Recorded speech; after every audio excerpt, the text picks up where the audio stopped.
Hello everyone, I am Neela Pandya and you are learning communication skills with me. The aim of this video is to identify the purposes of interpersonal communication and to overview the necessary traits in order to make it more successful.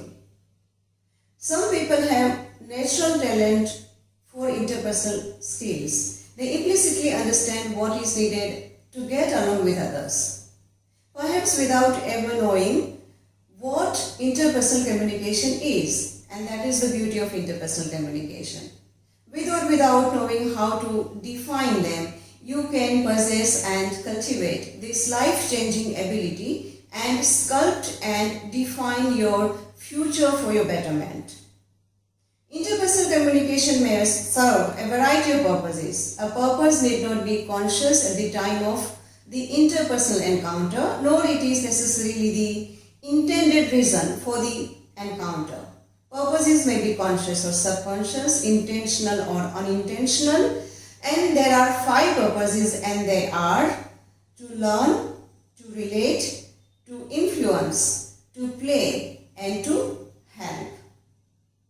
Interpersonal communication is usually motivated by a combination of factors and had a combination of results. Any given interpersonal communication then serves a unique combination of purposes, is motivated by a unique combination of factors and can produce a unique combination of results. Let us understand them one by one. Number 1. To learn. Interpersonal communication enables us to better understand the external world, the world of objects, events and other people. Although a lot of information comes to us from mass media, it is often learned through interpersonal communication.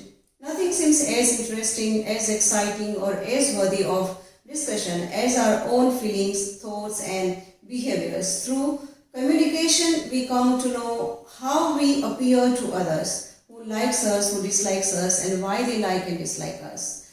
While collecting and sharing information, we learn about ourselves through comparing abilities, accomplishments, attitudes, opinions, values and failings with those of others.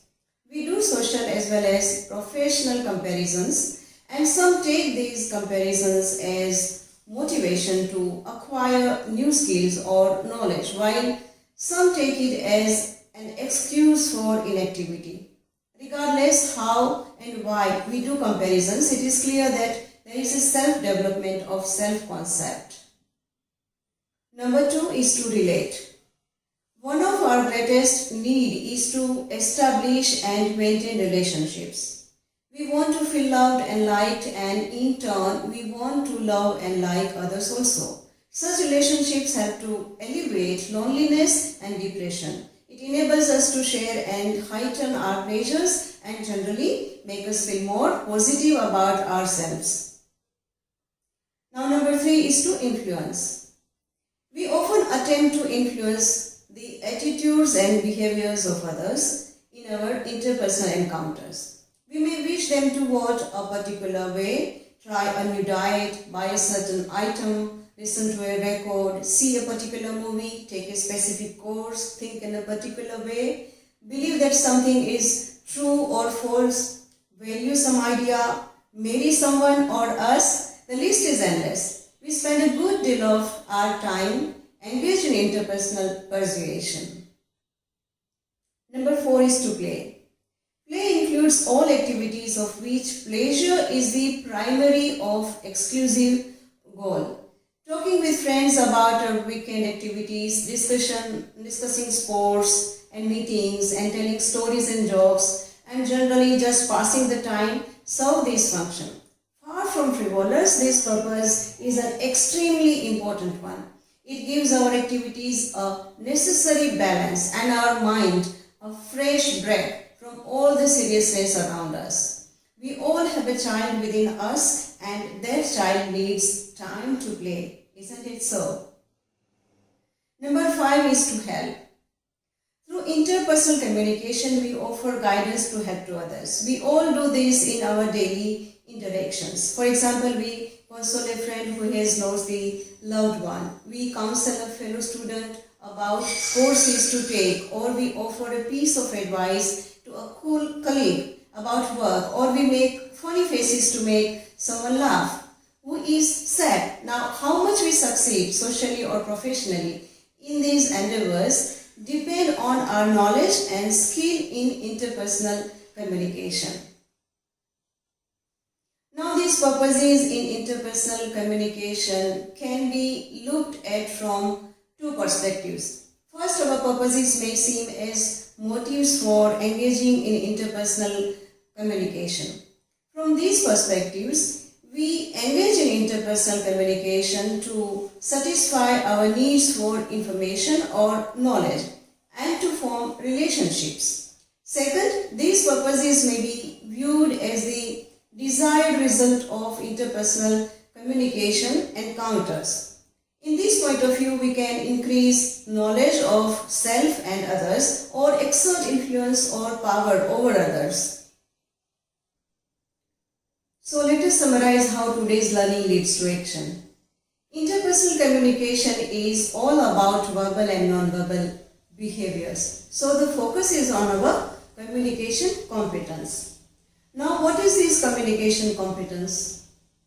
Communication competence refers to the knowledge of effective and appropriate communication patterns and ability to use and adopt that knowledge in various contexts that affect us. In order to develop communication competence, you must be a self-monitor first. Think of a person you know who you think possesses high level of communication competence. What makes you think of this? What communication patterns do they have that you might want to have yourself? Do you recognize when it is appropriate to communicate? Do you use proper medium to give and receive information? Can you distinguish interpersonal relationship while communicating? Do you identify and manage misunderstandings? What anxieties do you have regarding interpersonal communication? Now, these questions will provide you a concrete way to assess your own communication competencies and prepare yourself for professional speaking and listening, which is often self-driven. That is all for today, and I hope today's video will enable to understand the significance of purposes of interpersonal communication. So, until next, good luck to you.